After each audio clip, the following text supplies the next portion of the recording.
Hey, welcome y'all to the Old Guard podcast, the only podcast hosted by two OGs dedicated to preserving the sanctity of geek culture. I'm your host, Rowls, and I'm the only person here in the studio. That's crazy. I'm missing my partner in crime, but he did not watch Mission Impossible, and that is a movie I'm planning to review tonight. So y'all bear with me. I'm going to give you a quick review of Mission Impossible Final Reckoning. Mission Impossible Final Reckoning is part 2 to Mission Impossible Dead Reckoning Part 1. And those two movies are the last installment of the Mission Impossible franchise. The Mission Impossible franchise spanned over 30 years. It started with Mission Impossible 1 in 1996. That's crazy. 30 years. 1996 to 2025. 9 movies. I think Fast and Furious has it beat. But me personally, I feel like this franchise is the best franchise, popcorn movie franchise, and I want to put that into quotes there. Fast and Furious, you have to turn your brain off on a lot of things. I jumped out of that, when Ludacris and Tyrese were, in a Fiat flying in outer space. Mission Impossible seems to be grounded in reality to a certain degree, and I'll get into some things, but what I would like to do is just give you my take on this last installment, and I'm gonna give you the good, the bad, the ugly. So, movie is this: Ethan Hunt and the IMF team race against time to find the entity, a rogue artificial intelligence that can destroy mankind. AI. I got to chill up my back because this is echoing real life. As of this recording, there has been AI feature that was introduced by Google called VO3, where you can literally give prompts, whatever you want, and it will spit out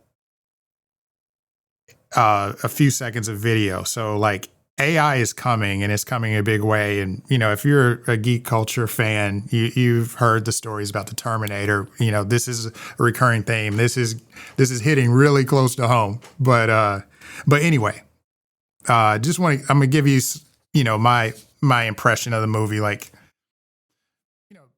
the movie was entertaining. It was definitely a popcorn movie. I was entertained throughout. Props to Tom Cruise. He's literally the American version of Jackie Chan. He's doing his own stunts, y'all. Like, this is that's just amazing. The level of dedication, effort, everything that he puts into these films, it shows on screen, and you can see his passion for movie making. He's a good actor. I mean, the resume speaks for itself. And I really feel like he took this franchise and just made it into a juggernaut. But yeah, like overall entertaining. I referenced the entity, and the entity was introduced. It's inside of this Russian submarine. Somehow there's some virus, and there's some details that I'm forgetting here, bear with me. But there's some virus that caused the AI to become self-aware. And when the AI became self-aware, it tricked the crew in the submarine that it was on that there was an enemy, and they fired a torpedo, and then you find out the torpedo hit the same submarine. That submarine crashes. The crew dies. There's a sequence that shows how you're able to access the AI, and there's 2 keys. One of the captains, who's the captain of the submarine, had one of the keys. It's like a skeleton key, and these two keys form together. And I forgot what they called it in the film. There were so many things getting thrown at you at this in both of these films, but those two keys connect to create a super key that would unlock this AI and give you access to it. So crew dies. The submarine is, it's submerged. It's dead in the sea. It's on the ocean floor.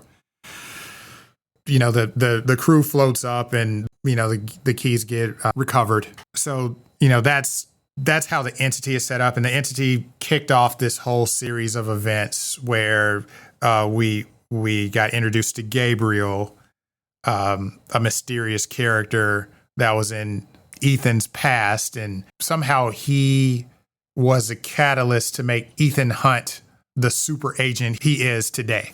So yeah, that's kind of setting up the tone of the film, and I'm skipping around here. I'm just going to give you top level stuff. I might spoil a couple of things, focusing in on the good. The huge action pieces were the things of the movie that got it for me, like the submarine sequence where Ethan has to go down and access the AI. That was, I'm at the edge of my seat because, of course, the submarine is all, broken down, and it's on the ocean floor, but sitting on top of a cliff, and the ocean floor gets deeper and is rolling off the cliff as Ethan is trying to unlock the entity. So he's in a suit. The water's really cold, and he's at a depth, and he's doing all these things to try to get through this submarine. It's almost like a video game. There's all these obstacles, and you had to get through it, and all that stuff. So like there's a propeller plane action sequence toward the end of the film that is amazing. This guy's actually in the air doing these stunts. I looked at all the behind the scenes, and they had helicopters that were lowering him to the propeller plane as a stunt person is flying the plane. Tom Cruise is a madman. I just want to say that. And a madman in a good way, because he's providing us the entertainment that we need, and he's selling it. They might be hiding it. I'm pretty sure there were stuntmen on this, but Tom Cruise is doing most of this. Like, there's no cutaways. It's him. The other thing that really grabbed me about this film was the callbacks to all the movies before it. So like deep cuts, and I'm getting into spoiler territory, but remember the guy that was in the computer room in the first one, and Ethan had to like propel in, he was on wires, and he had to like drop in slowly, and he had the knife and all that stuff, and he was trying to get the knock list of all of the agents, that iconic scene. Well, that guy is in this film, and I won't get into all of it. I won't explain all of it, but like, that's how deep they went with it. The entity itself, it's revealed that, spoilers, it's the rabbit's foot from MI3. And Ethan had to steal that for Owen Davian, because Owen Davian had kidnapped his wife, and in order to get his wife back, he needed to steal the rabbit's foot. Over time, I guess this rabbit's foot becomes the entity. Don't know how. They don't really explain it, which kind of gets into my bad section. So, to me, the story was entertaining. Don't get me wrong.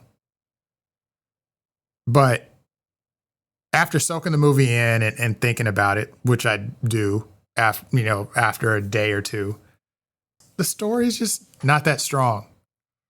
And when you're watching a movie like this, it's a popcorn movie, so you're not really sitting there like questioning everything. You're on the roller coaster ride. But once that roller coaster ride dies down, you start thinking about the story beats. And to me personally, I felt like the story wasn't as strong.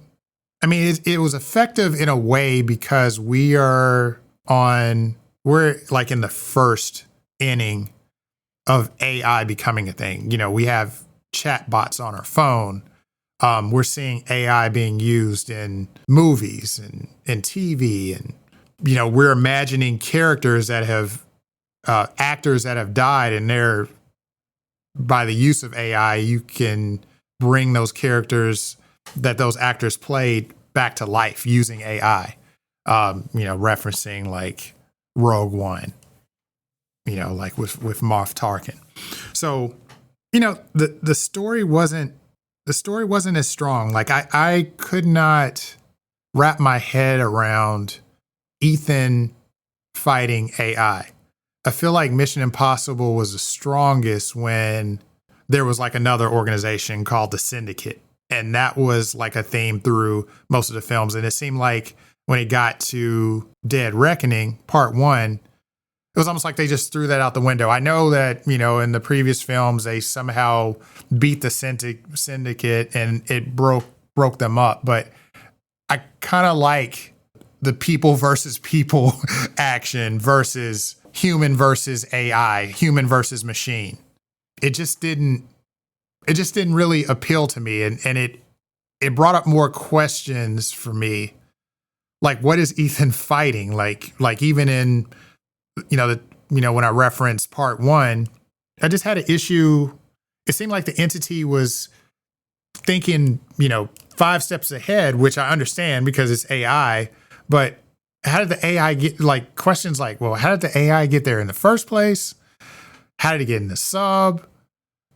What is the relationship between Gabriel, which you saw in part 1, and he's in part 2? Like, what is his motivation? What is the relationship between AI and Gabriel? That's what I struggled with.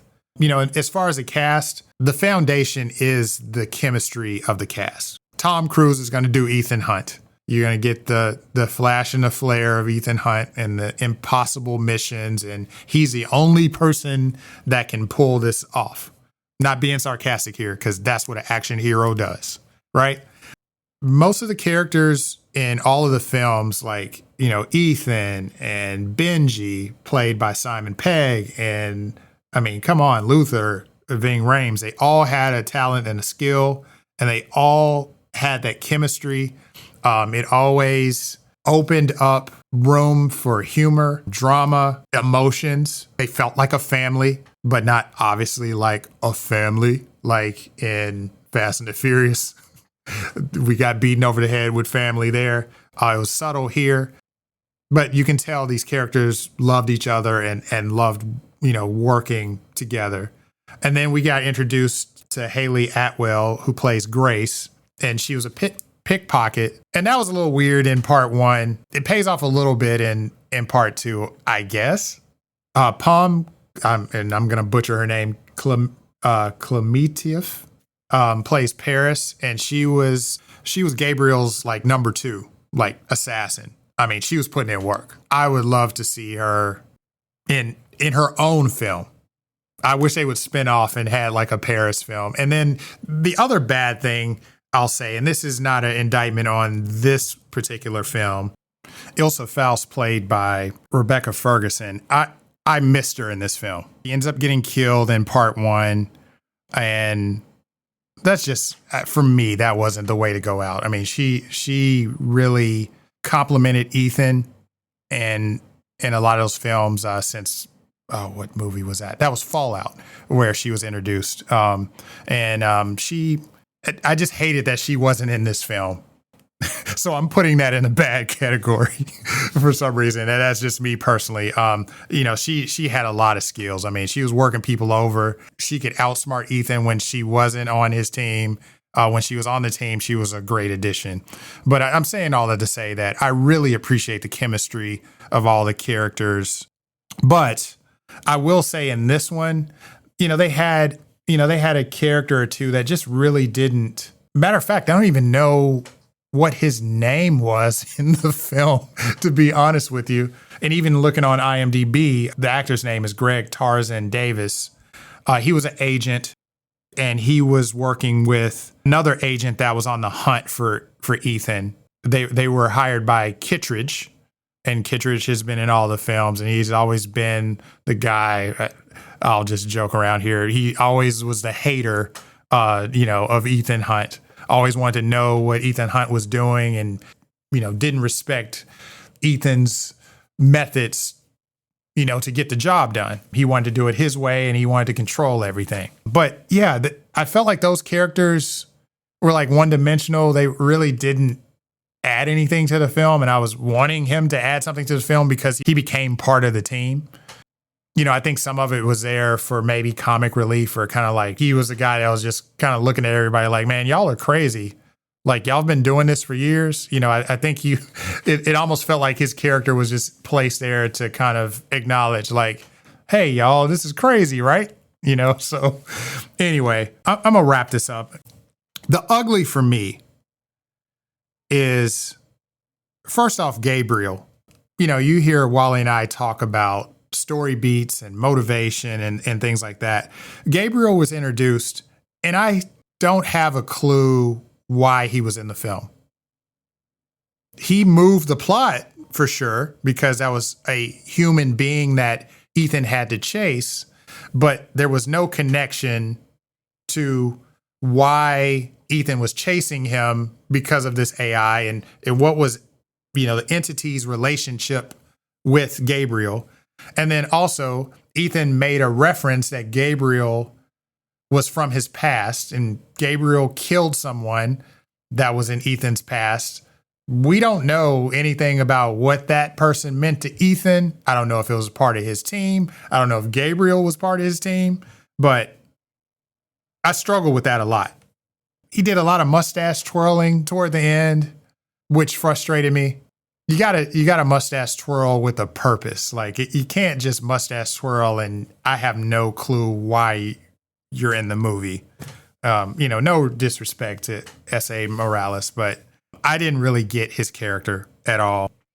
There was a story beat with Luther being sick. It's like all of a sudden, I don't know if he had cancer. I don't know what was going on, but he's down in a sewer, and that can't be sanitary, right? And he's in a hospital bed, but he has enough strength to create this antivirus that Ethan has to inject into the entity in order for them to capture the entity.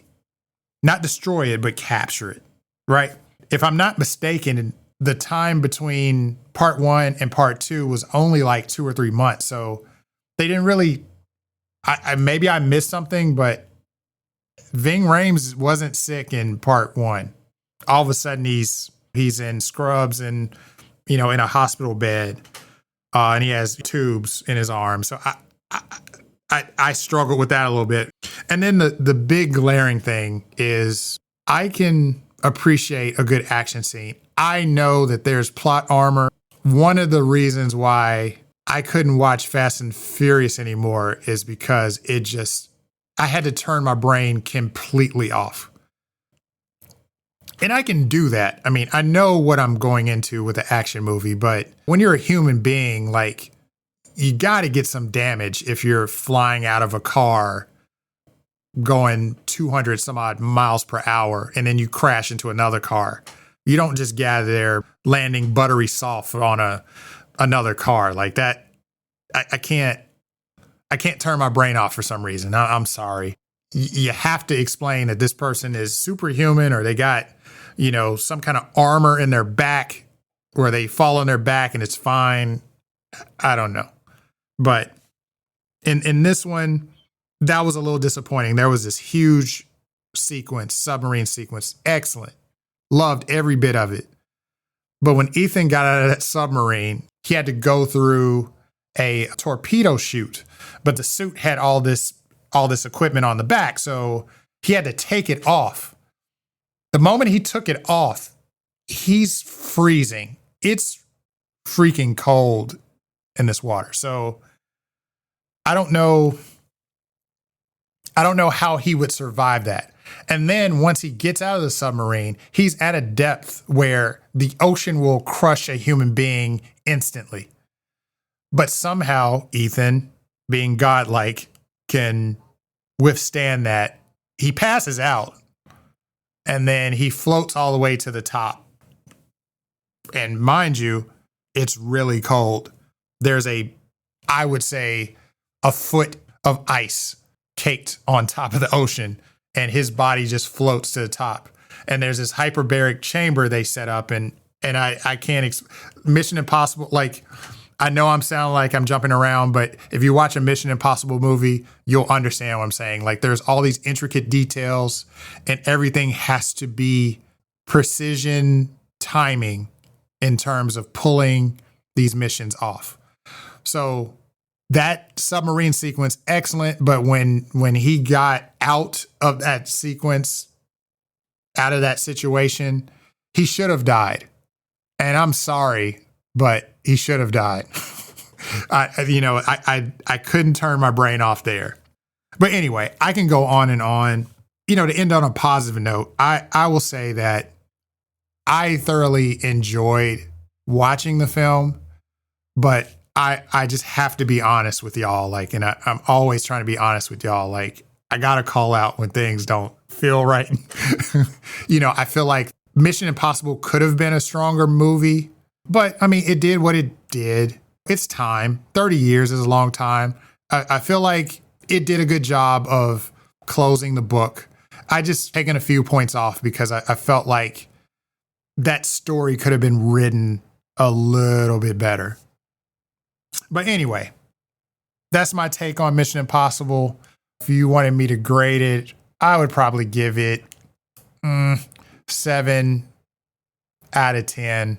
And I'm talking like a low 7. And that's no hate. I had to take points off. There were just times where I was just like, oh no. But I will say, for a movie that had Easter eggs in it that called back to the other movies, they did it in a really smart way. I really felt like the writing leading up to the point felt good, and the callbacks supported the writing. It's just the story overall just felt a little flat for me.